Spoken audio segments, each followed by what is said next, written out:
The Happy Prince and Other Tales. By Oscar Wilde. Presented by Atlas Audiobooks. Story 5. The Remarkable Rocket. Teachee King's son was going to be married, so there were general rejoicings. He had waited a whole year for his bride, and at last she had arrived. She was a Russian princess, and had driven all the way from Finland in a sledge drawn by 6 reindeer.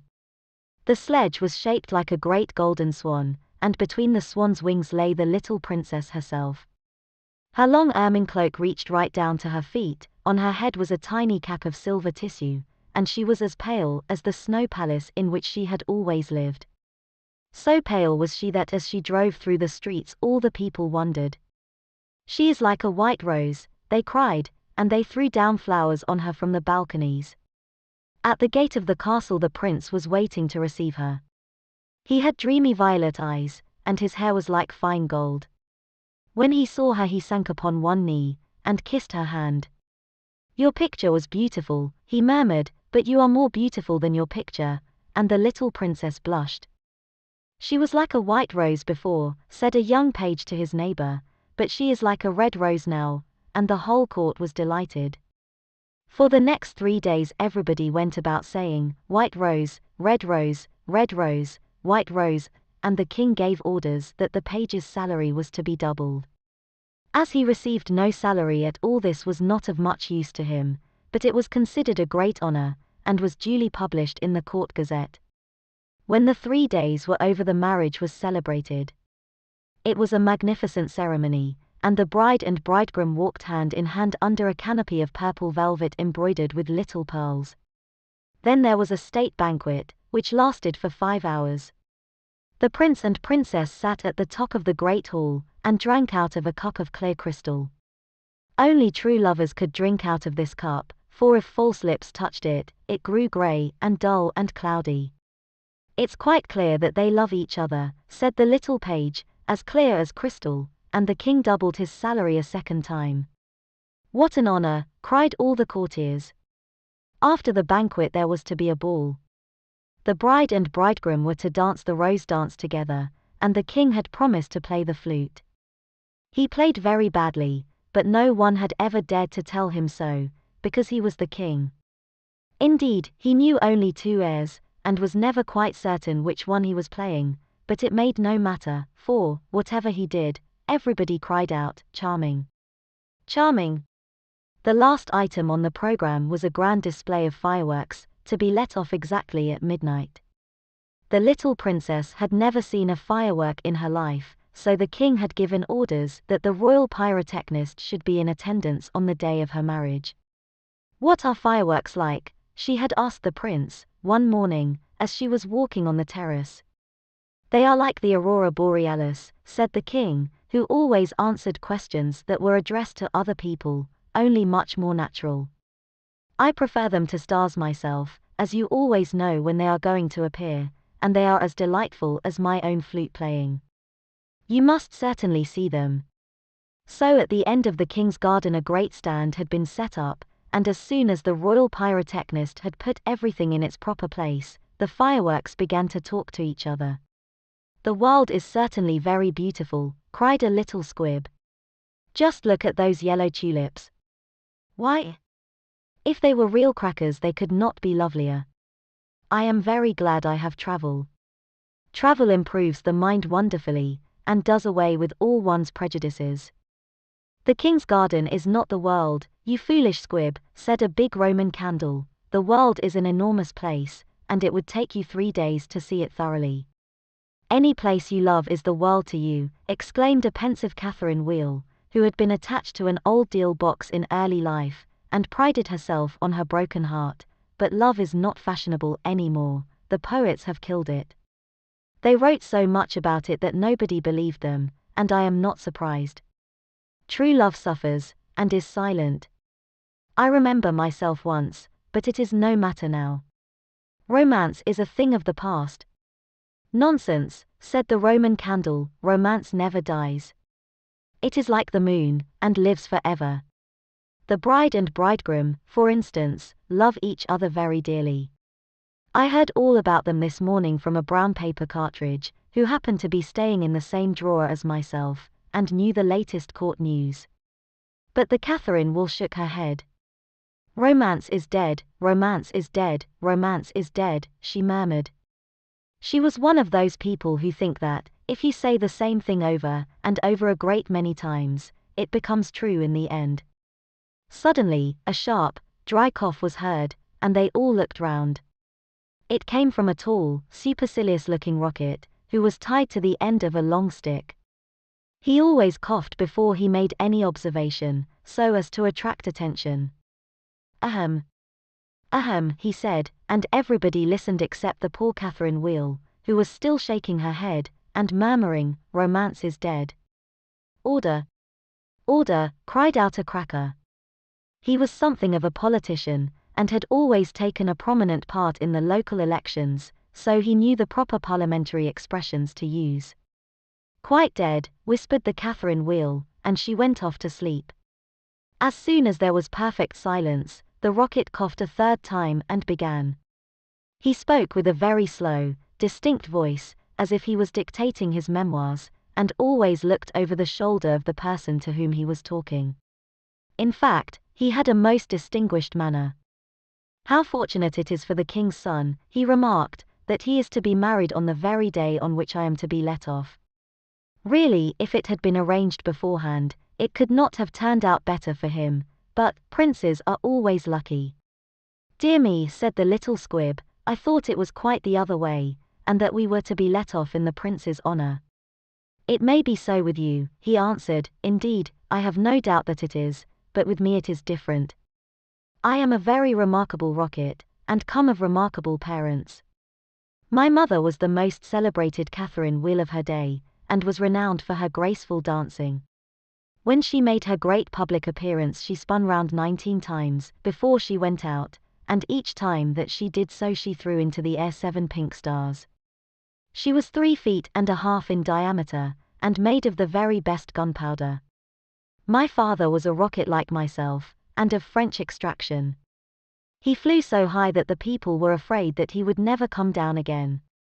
He did, though, for he was of a kindly disposition, and he made a most brilliant descent in a shower of golden rain. The newspapers wrote about his performance in very flattering terms. Indeed, the Court Gazette called him a triumph of pyrotechnic art.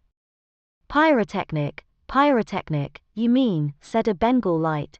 "I know it is pyrotechnic, for I saw it written on my own canister."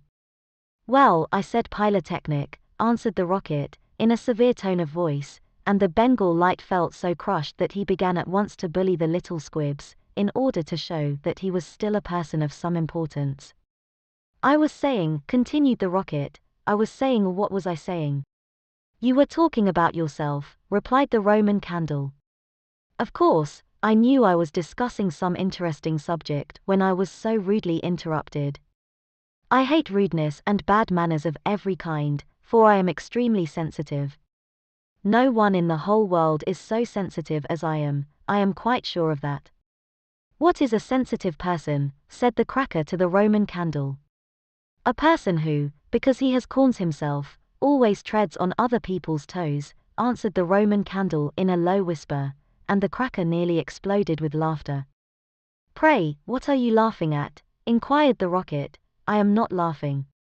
"I am laughing because I am happy," replied the cracker. "That is a very selfish reason," said the rocket angrily. "What right have you to be happy? You should be thinking about others. In fact, you should be thinking about me. I am always thinking about myself, and I expect everybody else to do the same. That is what is called sympathy. It is a beautiful virtue, and I possess it in a high degree. Suppose, for instance, anything happened to me tonight, what a misfortune that would be for everyone. The prince and princess would never be happy again, their whole married life would be spoiled, and as for the king, I know he would not get over it. Really, when I begin to reflect on the importance of my position, I am almost moved to tears." "If you want to give pleasure to others," cried the Roman candle, "you had better keep yourself dry." "Certainly," exclaimed the Bengal light, who was now in better spirits, "that is only common sense. Common sense, indeed, said the rocket indignantly. You forget that I am very uncommon, and very remarkable. Why, anybody can have common sense, provided that they have no imagination. But I have imagination, for I never think of things as they really are, I always think of them as being quite different. As for keeping myself dry, there is evidently no one here who can at all appreciate an emotional nature. Fortunately for myself, I don't care. The only thing that sustains one through life is the consciousness of the immense inferiority of everybody else, and this is a feeling that I have always cultivated. But none of you have any hearts. Here you are laughing and making merry just as if the prince and princess had not just been married. Well, really, exclaimed a small fire balloon, why not?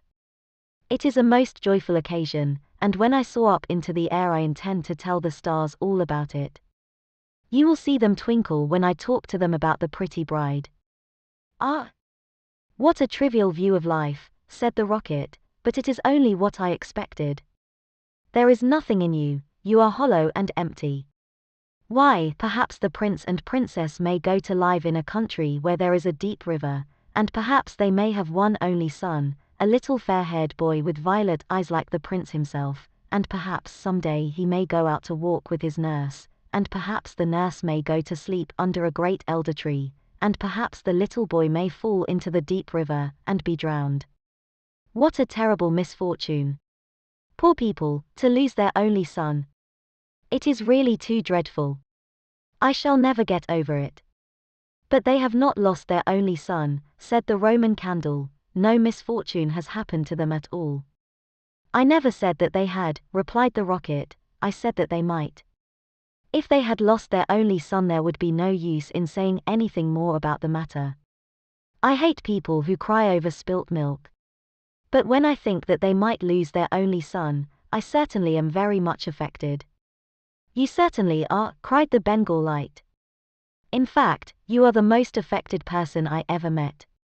You are the rudest person I ever met, said the rocket, and you cannot understand my friendship for the prince.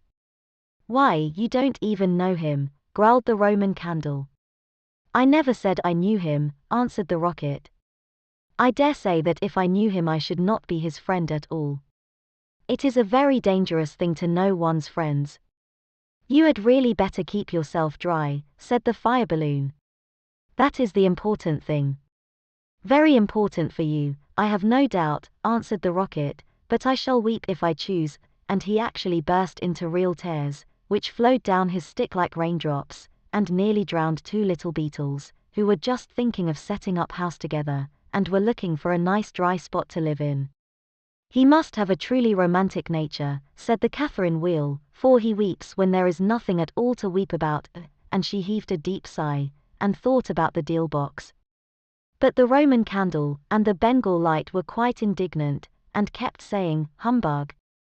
Humbug, at the top of their voices. They were extremely practical, and whenever they objected to anything they called it humbug. Then the moon rose like a wonderful silver shield, and the stars began to shine, and a sound of music came from the palace. The prince and princess were leading the dance. They danced so beautifully that the tall white lilies peeped in at the window, and watched them, and the great red poppies nodded their heads and beat time. Then 10 o'clock struck, and then 11, and then 12, and at the last stroke of midnight everyone came out on the terrace, and the king sent for the royal pyrotechnist. Let the fireworks begin, said the king, and the royal pyrotechnist made a low bow, and marched down to the end of the garden.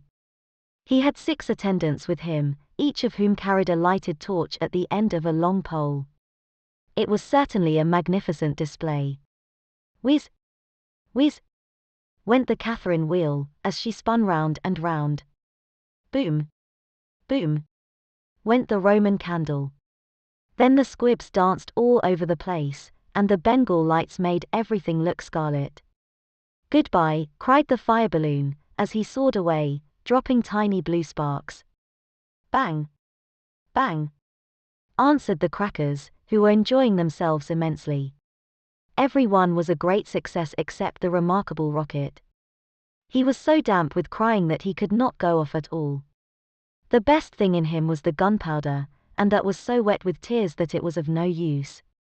All his poor relations, to whom he would never speak, except with a sneer, shot up into the sky like wonderful golden flowers with blossoms of fire. Huzzah! Huzzah! Cried the court, and the little princess laughed with pleasure. I suppose they are reserving me for some grand occasion, said the rocket. No doubt that is what it means, and he looked more supercilious than ever. The next day the workmen came to put everything tidy. This is evidently a deputation, said the rocket. I will receive them with becoming dignity. So he put his nose in the air, and began to frown severely as if he were thinking about some very important subject. But they took no notice of him at all till they were just going away. Then one of them caught sight of him. "Hello," he cried, "what a bad rocket," and he threw him over the wall into the ditch. "Bad rocket. Bad rocket," he said, as he whirled through the air. "Impossible. Grand rocket," that is what the man said. Bad and grand sound very much the same, indeed they often are the same, and he fell into the mud. "It is not comfortable here," he remarked, "but no doubt it is some fashionable watering place, and they have sent me away to recruit my health. My nerves are certainly very much shattered, and I require rest." Then a little frog, with bright jeweled eyes, and a green mottled coat, swam up to him. "A new arrival, I see," said the frog. "Well, after all there is nothing like mud. Give me rainy weather and a ditch, and I am quite happy. Do you think it will be a wet afternoon?" "I am sure I hope so, but the sky is quite blue and cloudless." "What a pity." "Ahem. Ahem," said the rocket, and he began to cough. "What a delightful voice you have," cried the frog. "Really it is quite like a croak, and croaking is of course the most musical sound in the world. You will hear our glee club this evening.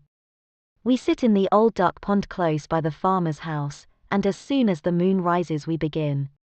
It is so entrancing that everybody lies awake to listen to us.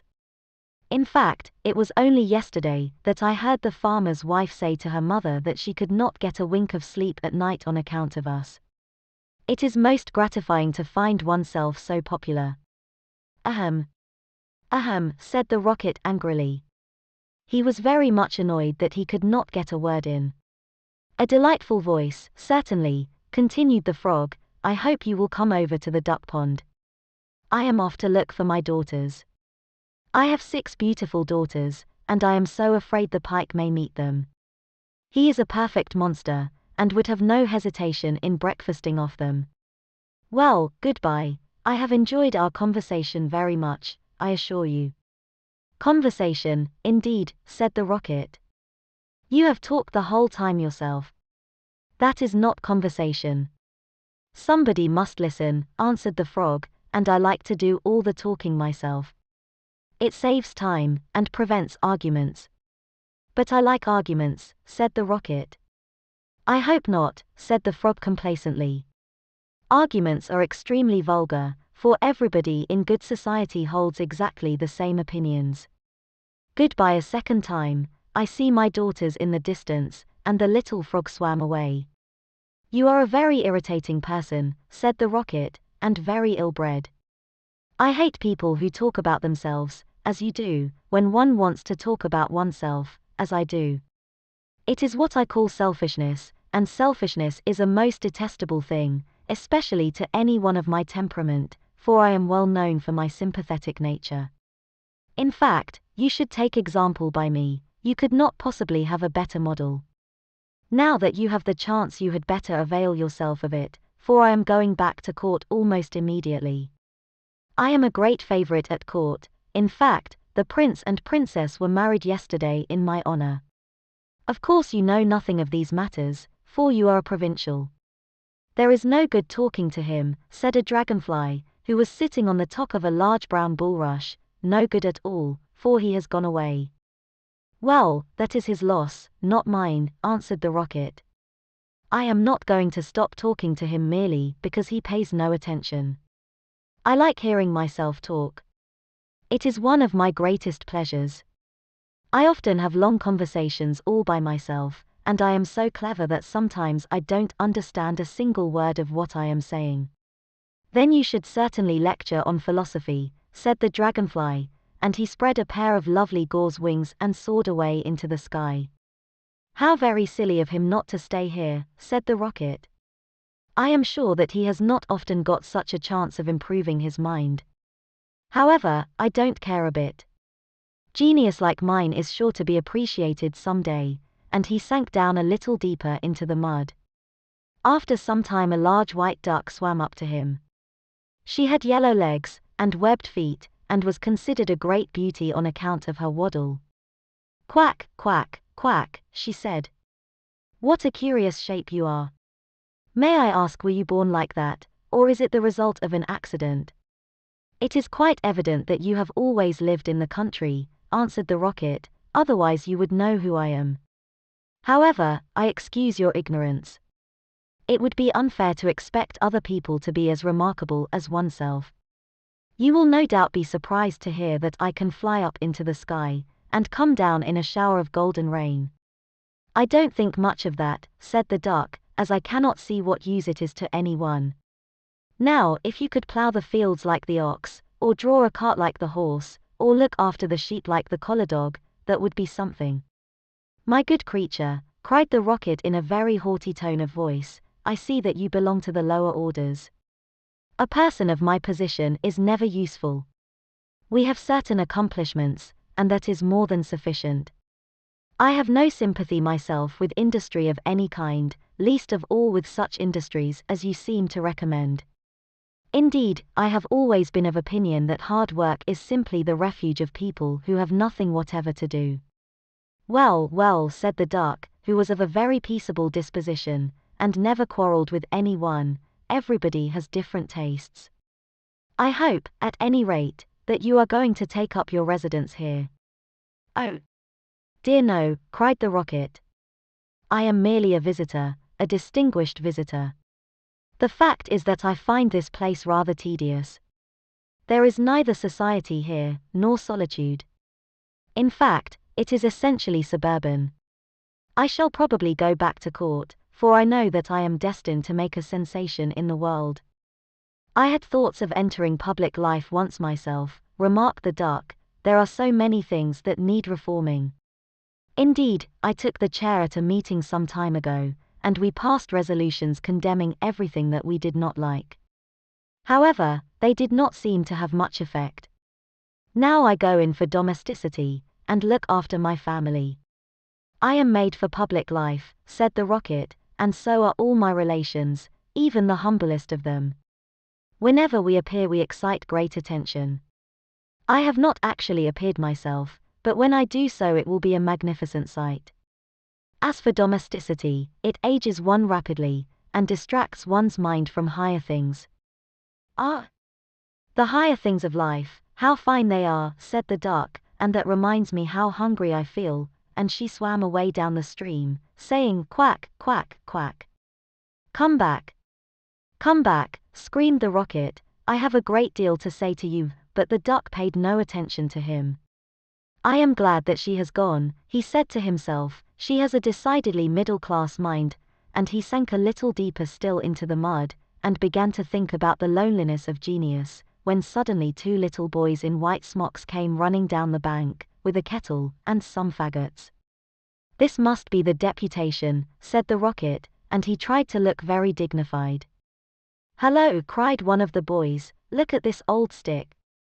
I wonder how it came here," and he picked the rocket out of the ditch. "Early stick," said the rocket, "impossible. Gold stick," that is what he said. Gold stick is very complimentary. In fact, he mistakes me for one of the court dignitaries. "Let us put it into the fire," said the other boy, "it will help to boil the kettle." So they piled the faggots together, and put the rocket on top, and lit the fire. "This is magnificent," cried the rocket, "they are going to let me off in broad daylight, so that everyone can see me. We will go to sleep now," they said, "and when we wake up the kettle will be boiled," and they lay down on the grass, and shut their eyes.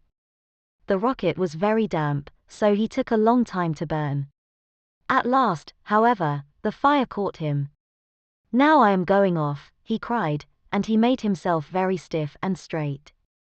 I know I shall go much higher than the stars, much higher than the moon, much higher than the sun.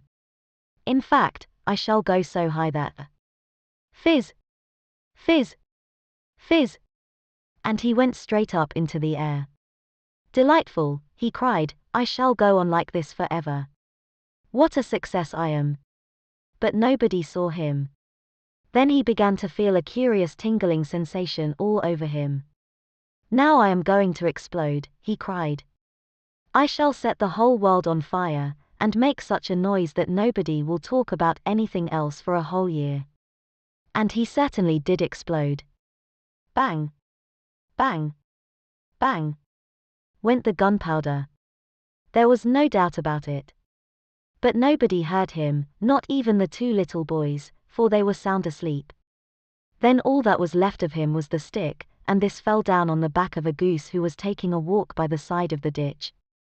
Good heavens, cried the goose. It is going to rain sticks, and she rushed into the water.